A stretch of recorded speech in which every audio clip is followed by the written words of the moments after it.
ቤርናርዶ ሲልቫ ከጨዋታው በኋላ ዛሬ ባናሸንፍ አልቆ ነበራል። ዛሬ ባንወስድ ኖሮ ዛሬ ይህን ጨዋታ ባናሸንፍ ኖሮ በተጫዋቾቹ መካከል የነበረው መስማማት ያልቃል። ዛሬ የግድ ማሸነፍ አለብን የሚል ነው። ለዛ ነው ለእኛ በጣም አስፈላጊ የሚሆነው ይሄኛው አለ። ፔፕ ደግሞ አሁንም ከኛ ጋር ቤርናርዶ የሚለው ሰፊ ነው ርቀቱ 6 ነው፣ ግን መቼ 9 ወይ 8 ቢሆን ግን ያበቃለት ነበር አለ ፔፕ። እኔ በዚህ አልስማማም። 9ም ቢሆን ኖሮ ሊቨርፑልም ዛሬ ቢያሸንፈን ኖሮ እኔ ብዙ አይቻለሁ በአሰልጣኝነት እና 12 13 ጨዋታ እየቀረው አለቀ ልል አልችልም። እያንዳንዱ ጨዋታ ቅድም መነሻ ላይ እንዳነሳሁት ለአለመውረድ የሚጫወቱ፣ ለኮንፈረንስ ሊግ ስፍራዎች የሚጫወቱ፣ ለዩሮፓ ሊግ ስፍራ፣ ለቻምፒየንስ ሊግ ስፍራ የሚጫወቱ፣ ለዋንጫ የሚጫወቱ ቡድኖች አሉ እና በእነዚህ ቡድኖች መካከል ያለው የነጥብ መጣጣል ደግሞ በመጨረሻዎቹ ጨዋታዎች ላይ የበለጠ ብርቱ ይሆናል። ስለዚህ ብዙ ጥፋቶች እንደሚኖሩ ስለማወቅ 9 ነጥብ እንኳ ቢሆን ያልቃል ብዬ አላምንም። ተጫዋቾቹ እንደዚህ ካሰቡ አላቅም፣ እኔ ግን እንደዛ አላስብም ብሏል። እኔ ሞር ከቤርናርዶ ጋር ነኝ። ሪያሊስቲክ በሆነው ድል 8 ነጥብ 9 ነጥብ ቢሆን ያው የነጥብ ርቀቱን ብቻም አይደለም የምታየው፣ የቡድኖቹንም ሁኔታ ነው የምታየው። ምን አይነት መልእክት ነበር የሚያስተላልፈው? የሲቲ ፓተርን አለው። ባለፉት 7 ጨዋታዎች አንድ ነበር የሚሆነው ድሉ ማለት ነው። እሱም ወልቭስን መውረዱን ሲዝኑ ሲጀመር ያረጋገጠን ቡድን ብቻ ነው ያሸነፈው አይደል? የምታየው የትላንትናውን ሽንፈት ብቻ ሳይሆን ያለውን ሁኔታ ነው። ፓተርን የሁለቱም ቡድኖች ሲዝን ኮንሲስተንሲያቸው ምን ነው የምታየው። ስለዚህ የአንድ ጨዋታ ውጤት ብቻ አይደለም ለእኔ ነገሩን የሚወስነው የዋንጫ ማጣታቸውን። ፓተርኑ ግን እንደው እንደ ማረጋገጫ ለዚህ ነው ሲቲ ዋንጫ ማይወስደው የሚያስብል አይነት ነበር በሁለቱ አጋማሽ እና ደግሞ እንደው ልማድ ሆኗል። ባለፈው ከቶተንሃም ጨዋታ በኋላ ስናነሳው ነበር በሁለቱ አጋማሽ ድንገት ድሮፕ ያደርጋል። ግን የመጀመሪያ አጋማሽ ላይ በጣም የተሻለ ቡድን ነበር። የተደነቅኩት የሊቨርፑል ደጋፊዎች በዚህ ሊያግዙን ይችላሉ። ሊቨርፑል በማንም አሰልጣኝ ስር ሊቨርፑልን ማየት የጀመርኩት ጄራርድ ሁሊዬ አሰልጣኝ በነበሩበት ጊዜ ነው። ስለዚህ ረጅም ጊዜ ሊቨርፑል አውቃለሁ፣ ብዙ አሰልጣኞች አይቻለሁ። በአንፊልድ በትልቅ ጨዋታ ለሊቨርፑልም ትልቅ በሆነ ጨዋታ እንደዚህ ኔጌቲቭ የሆነ የጨዋታ አፕሮች ኖሮት አይቻልም። በላይናፕ አታይም። ምክንያቱም 4 አውት ኤንድ አውት የማጥቃት ተጫዋቾችን ነው አሰልጣኝ አርነ ስሎት የተጠቀሙት። ጋክፖ ነበር፣ ፍሎሪያን ቪርትዝ ነበር፣ ሞሳላ ነበር፣ ኡጎ ኤኪቲኬ ነበር። ካየሹ እንዴት ነው ይሄ ባላንስ ይኖረዋል ብለው ያሰቡት 2 ሴንትራል አማካዮች ብቻ ነው የተጠቀሙት። በኢንቴንሽን ደረጃ በላይናፑን ብቻ ካየሽ የሚመስለው በቃ ወሮ የማጥቃት ኦል አውት አታክ የሚሉት አይነት። ጨዋታው ከተጀመረ ጀምሮ ግን ያየነው ሲቲ ገፍቷቸው ሊሆን ይችላል፣ አስገድዷቸው ሊሆን ይችላል፣ ኳስ ወስዶባቸው ሊሆን ይችላል፣ የሜዳ ስፍራ ቀምቷቸው ሊሆን ይችላል። የሚያስኬድ ክርክር ነው። እኔ ደግሞ በእቅድ የሚመስል አይነት በጣም ጠልቆ መከላከል አይነት ነገር አየሁ። ከሊቨርፑል አልጠበቅኩም። በአንፊልድ ላይ በትልቅ ጨዋታ ሊቨርፑል የቻምፒየንስ ሊግ ቦታ በጣም አደጋ ውስጥ እየገባ ባለበት በዚህ ጊዜ ለእኔ እንደ አንደርዶግ በብሬክ ነው የምንጫወተው፣ በፈጣን የመልሶ ማጥቃት ነው የምንጫወተው ብሎ ያመነ ቡድን አይነት የጨዋታ አፕሮች ነበራቸው እና ሲቲ የሚገርም ዶሚናንስ ነበረው። በመጀመሪያዎቹ 20 ደቂቃዎች ጨዋታው ከተጀመረ በኋላ በመጀመሪያው 20 ደቂቃ ሊቨርፑል 45 ፓስ ብቻ ነው ያደረገው እና ይሄ በ12 ዓመት በአንፊልድ ታይቶ አያውቅም። ረጅም ጊዜ ነው እንደዚህ በባክፉት ሲጫወቱ። በመጀመሪያ አጋማሽ ከሃላንድ በስተቀር እንዳልኩት ትልልቅ የጎል እድሎች በበቂ መጠን ሲቲ ከኳስ ቁጥጥሩ ከሜዳ ስፍራ ቁጥጥሩ በጠቅላላ ከጨዋታ ብልጫው ጋር የሚነጻጸር ትልልቅ የጎል እድሎችን በበቂ መጠን ባይፈጥረው 10 ግን ሙከራ አድርጓል። ይሄ ደግሞ በሬከርድ በአንድ አጋማሽ ሊቨርፑል አንፊልድ ላይ በሬከርድ በጣምራ አንደኛ ነው። ሬከርድ መመዝገብ ከጀመረበት ጊዜ ጀምሮ በትንሹ 25 ዓመት ማለት ነው። ኦፕታ እንኳን እንዲህ አይነት መረጃ ኮሌክት ማድረግ ሲጀምር 2003 ነው። አሁን 2026 ላይ ነው ያለው። ሩብ ክፍለ ዘመን ገደማ 10 ሙከራ በመጀመሪያ አጋማሽ ተደርጎበት አያውቅም። ልክ ነው። አሊሰን ብዙ ቢዚ አልነበረም ልትይኝ ትችላለች፣ ግን የዶሚናንሱ መጠን በጣም ከፍተኛ ነው። የሁለት አጋማሾች ጨዋታ ነው የነበረው እና በዚህ ጊዜ ሃላንድ ያን ያህል የጎላ ጨዋታውን መክፈት የሚችልበት ጨዋታውን ሞመንተም ወደ ሲቲ የበለጠ ማምጣት የሚችልበት እድል ገና በመጀመሪያ አጋማሽ አግኝቶ ነበር። ያው ትላንትና በፍጹም ቅጣት ምት ነው ጎሉን ያስቆጠረው። በአጠቃላይ ባለፉት 23 ሙከራዎቹ አንድም የኦፕን ፕሌይ ጎል አላስቆጠረም 23 እና በሲኒየር ተጫዋችነት ታሪኩ በሞልደ፣ በሳልዝቡርግ፣ በዶርትሙንድ፣ በማንቸስተር ሲቲ ኤርሊንግ ሃላንድ 23 ሙከራ አድርጎ በክፍት ጨዋታ ጎል ሳያስቆጠር ተጉዞ አያውቅ። አጋጥሞት የማያውቅ አይነት የጎል ድርቅ ውስጥ ነው ያለው። ብዙ ኳስ አይነካም እንደዚህ፣ ግን በሁለተኛው አጋማሽ ግን ያው ነገሮች አስቸጋሪ በነበሩበት ጊዜ እንዲህ አይነት ለውጥ አድርገው ነበር። ሁለተኛው አጋማሽ ሲጀመር የሲቲን የተለመደ ፓተርን በቀደም ሳነሳ ነበር። በዚህ ሲዝን 7 ጨዋታዎችን በሁለተኛው አጋማሽ ተሸንፏል። ኦፍኮርስ ከዚህ በፊት ነው 9 ጨዋታዎች በ2023-24 የውድድር ዘመን 7 ጨዋታ ነበር በሲዝኑ በሙሉ ሁለተኛውን አጋማሽ የተሸነፈው። ይሄ ራሱ ማብራሪያ ይፈልጋል። በእርግጥ ሁለተኛው አጋማሽ ተሸነፈ ማለት ለምሳሌ አንድ ቡድን 4 ጎል አስቆጠረ በመጀመሪያ አጋማሽ። ስለዚህ ከዛ በኋላ በጣም ዝግ ባለ ፔስ ነው የምትጫወተው። 8-0 የማሸነፍ አላማ ምናምን ሊኖርሽ አይኖርም ማለት አይደለም፣ ግን ለዚህ ተጫዋቾች እዛ ውስጥ የሚያገኙት የተለየ ደስታ የለም።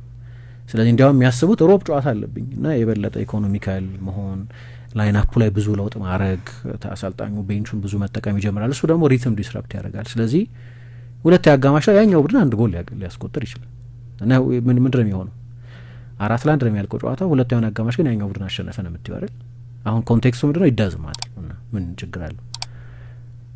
ትርጉም አያመጣም።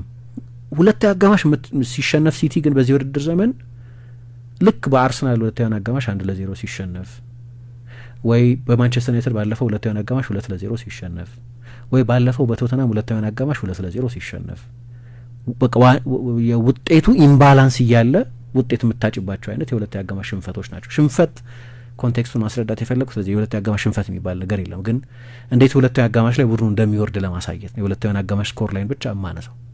ትላንትና የዛ ተመሳሳይ ፓራሌል ነበር ያየነው። ሁለተኛው አጋማሽ ከተጀመረ በኋላ አንድ ቡድን ብቻ ነበር ይጫወት የነበረው። ኦፍኮርስ ሊቨርፑል እንደሚሻሻል እንጠብቅ ነበር። የመጀመሪያ አጋማሽ በጣም መጥፎ ነበር ለሊቨርፑል። አይ ቲንክ 3 ሙከራ ብቻ ነው ያደረጉት።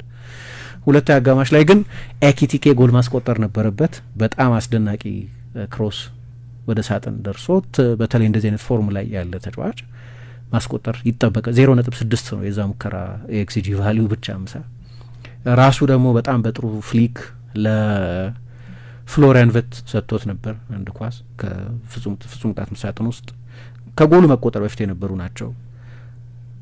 አርነ ስሎት ደግሞ ስለዚህ ስለ ዳኝነቱ ሁኔታ ሲጠየቁ መጨረሻ ላይ ዞቦዝ ላይ ስለተመለከተው ቀይ ካርድ ኦኬ ጥሩ ነው ካነሳችሁት፣ ማርክ ጌሂ በቀይ መውጣት አልነበረበትም በመጀመሪያ አጋማሽ ብለው አንስተውታል። አሁን ይሄ አከራካሪ ነው ይልሽ በኋላ ለመስማት ሞከርኩ የኢኤስፒኤን ተንታኞችን ፍራንክ ለበፈን እና ሌሎችንም ለመስማት ሞከርኩ። ሶስቱም ተስማምተው የፍጹም ቅጣት ምት ነው ይሄ እና ማነው የፍጹም ቅጣት ምት ነው ሳይሆን ከሳጥኖች ስለሆነ ቀይ ካርድ ነው። ምክንያቱም ግልጽ የጎል ማስቆጠር ዲናይንግ አ ክሊር ጎል ስኮሪንግ ኦፖርቹኒቲ የሚሉት ግልጽ ጎል የማስቆጠር እድልን በማደናቀፍ በሚል እነዚህ የሚሉት ቀይ ካርድ ነው። ከአርነ ስሎት ጋር ይስማማሉ። አሁን ለዚህ ነው እንዲህ አይነት ነገር ሲሆን እኔ የሆነ ነገር ልል ይችላል፣ አንቺ የሆነ ነገር ልትይ ይችላል። ዞሮ ዞሮ እንደ ዳኛው ኦፒኒየን የሚወሰን ነው ማለት ነው። ሁሉም ሰው ይሄ ምንድነው ስቶንዎል ቀይ ካርድ ነው፣ ቀይ ግልጽ ቀይ ካርድ ነው የሚሉት አይነት አይደለም። ግን አርነ ስሎት እኔ አሁን የሆነ ጊዜ የሆነ ጨዋታ ላይ እንደዚህ ተበደለና የሆነ ጨዋታ ላይ እንደዚህ ተበደለናቸው አልፈልግም። አሁንማ አለኛው አዲስ ነገር አይደለም። በዳኞች በደል እየደረሰብን ነው። ሰሞኑን ፔፕ በተደጋጋሚ እሺ ዩናይትድ እኛን ማሸነፍ ነበረበት፣ አዎ ጥሩ ተጫውቷል። ግን ዝም ብላችሁ አስቡት፣ ዳሎ በቀይ ወጥቶ ቢሆን ኖሮ ያ ጨዋታ ምን ሊሆን ይችል ነበር? አሁን እንደ ፐርፎርማንስ አዎ ያንን በቪዲዮ አለመባሉ ታምናላችሁ? ያንን አግሬሽን አይቶ ጉልበቱን አንስቶ እንደዛ አድርጎበት ጉልበቱ ላይ ረግጦት አለማየትን ታምናላችሁ ወይ? አሁን እኔ ከጨዋታው በኋላ ይህንን ጉዳይ ያላነሳሁት በዳኝነት ሰበብ ማድረግ ስላልፈለግኩ ነው። ጥሩ አልተጫወተም የኔ ቡድን፣ እሱ ነው አድሚት ማድረግ የፈለግኩት። ግን እንደተጀመረ ነው 10ኛው ደቂቃ ላይ ነበር ያ ኢንሲደንት የነበረው። ዩናይትድ ከዛ በኋላ በ10 ተጫውቶ ቢሆን ኖሮ እኛ ጥሩ አልተጫወትንም፣ ልክ ነው የተሸነፍነው ጥሩ ባለመጫወታችን ነው፣ ግን የጨዋታን ሂደት ስለሚቀይሩ ውሳኔዎች ከሆነ የምናነሳው ብሎ ከጠቀሳቸው ክስተቶች መካከል ብዙ አንስቷል። ሰሞኑን የኢሜጅ ጉዳይ እዛ ጨዋታ ላይ ሰሞኑን ብዙ የዳኝነት ጉዳይ ላይ ሮሮ ያቀርብ ነበር። አርነ ስሎትም ኤግዛክትሊ ተመሳሳይ ነገር አድርገዋል ትናንት ጨዋታው ካለቀ በኋላ። ግን ሌላውን በየጨዋታው የሚደርስብንን በደልና ኤቲሃድ ላይ የተሻረብንን ጎል ታስታውሳላችሁ? ያን ንጹህ ጎል እና ትላንትና ጌሂ ጥሩ ፈራሚያቸው ነው በነገራችን ላይ አሉ እና ላለቆቻቸው መልእክት ይመስላል በቀይ መውጣት ነበረበት አሉ። ከዛ ተመሳሳይ ነገር ማች ኦፍ ዘዴ ዩቲዩብ ላይ አለ። የማች ኦፍ ዘዴ ፕሮግራም ተጭኗል ዛሬ። ጆ ሃርትና ወይን ሩኒ ናቸው ሁለቱም። ደግሞ እነሱ ደግሞ ሁለቱም ቢጫ ካርድ ነው በሚለው ተስማሙ ሩበን ዲያስ ሊደርስ ይችል ነበር በሚል ለአርነ ስሎት ግን ስለ ውሳኔ ማውራት ከፈለጋችሁ ስለ ቀይ ካርዱ ተጠይቀው ከፈለጋችሁ ያኔ ቀይ ለማንኛውም እነዚህ ሁሉ ክስተቶች የተፈጠሩ የነበሩት ሊቨርፑል ከፍተኛ ብልጫ ወስዶ በነበረበት የመጀመሪያ የሁለቱ አጋማሽ መጀመሪያ አሁን እዚህ ጋር አንድ እየተለመደ የመጣ ፓተርን አለ። እኔ እንደ መልበሻ ክፍል ውስጥ ከሰኞ እስከ አርብ ልምምድ ሜዳ ላይ ምን እንደሚሏቸው ማወቅ አንችልም፣ ግን የመጀመሪያ አጋማሽ በዲዛይን ይመስላል ጨዋታው ከተጀመረበት ጊዜ ጀምሮ የሊቨርፑል ሴታፕ እንደዛ ይመስል ስለነበር ላይናፑን ሳይሆን ጨዋታው ከተጀመረበት ጊዜ ጀምሮ ልክ እንደ አንደርዶግ መጫወት፣ በካውንተር ብሬክ መጫወት፣ እንደዚህ ሞር ፍጥነትን መሰረት ያደረገ ማጥቃት፣ ግን ጠለቅ ያለ የመከላከል ቅርጽ። ጎሉ ከተቆጠረ በኋላ ያለው የአሰልጣኝ አይመስለኝም። የሚገርም ነው። ሊቨርፑል ሲቲ እኮ የለም በዛ ጊዜ ውስጥ ሜዳ ውስጥ ሊትራሊ አንድ ቡድን ነው ይጫወት የነበረው። በሁሉም የጨዋታ መብለጫ ሜትሪኮች ፍጹም ከፍተኛ ብልጫ ነበራቸው። ከአንድ ጎል በላይ ማስቆጠር የሚችሉባቸውን የጎል እድሎች በመፍጠር ጭምር። ከሲቲ የሚለየው ከሃላንድ የመጀመሪያ ደቂቃ እድል በስተቀር ተደጋጋሚ ትልልቅ የጎል እድሎችን ብልጫ በወሰዱበት የጨዋታው ጊዜ እንደዛ ዶሚኔት ባረጉበት ጊዜ መፍጠር አልቻሉም።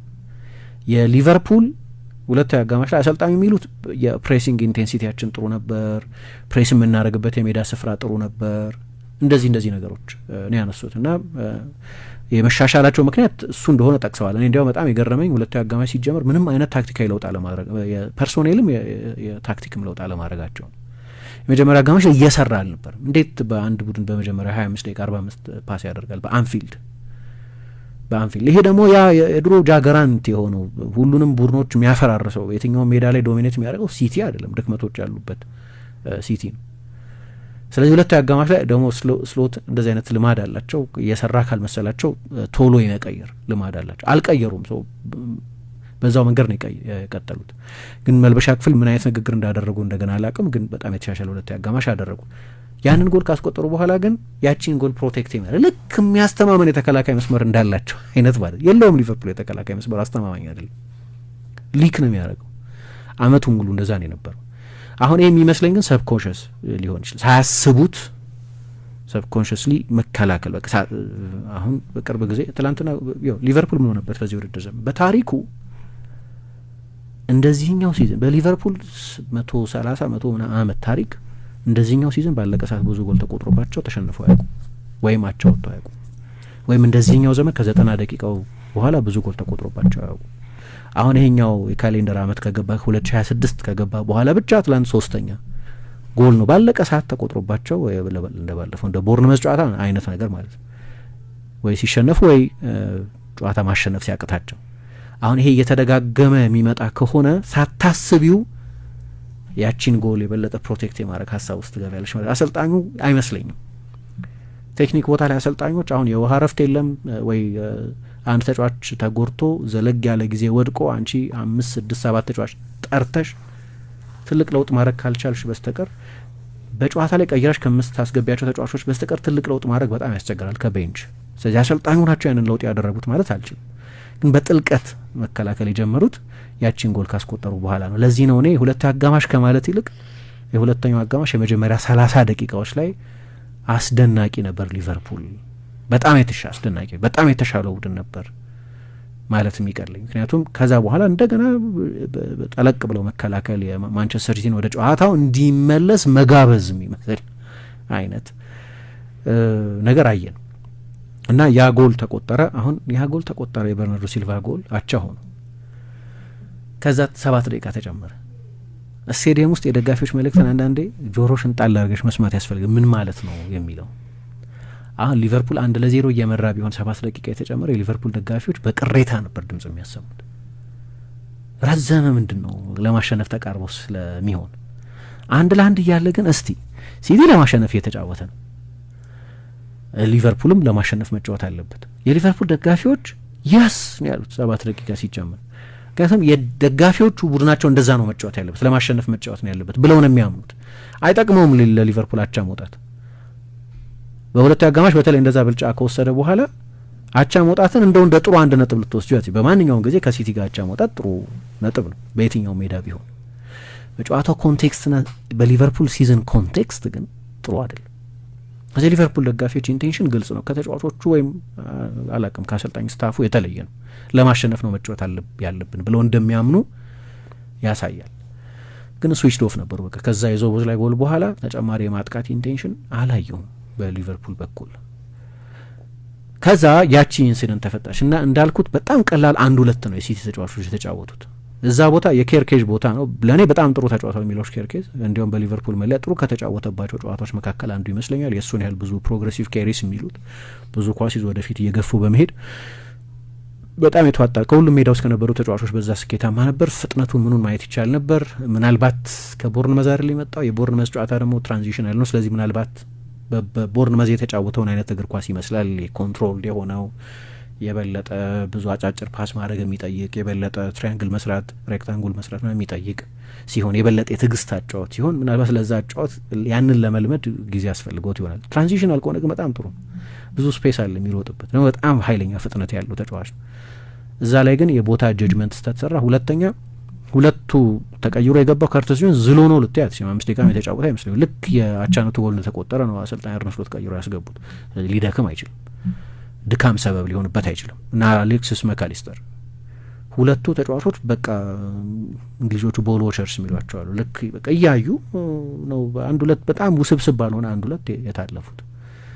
እዛ ጋር አሊሰን ለእኔ በሱ ደረጃ በሱ ቴምፐርመንት በተለይ ላለ ግብ ጠባቂ የሚገርም ራምስዴል ምናምን ቢሰራው አይገርመኝም። ራምስዴል እንደዚህ አይነት ሂሮይክ የሆነ ስሌት የሚጎድለው ጀብደኝነት የተጫነው ውሳኔ ሲወስን ሌላ ግብ ጠባቂዎች አንዳንድ ግብ ጠባቂዎች እንደዛ ሊያደርጉ ይችላሉ። ይሄኛው ግን ሞር ካልኩሌትድ የበለጠ አስልቶ ሴረብራል የሆነ ግብ ጠባቂ ነው እና ሄደና ምንም አደጋ የሚፈጠር አልነበርም።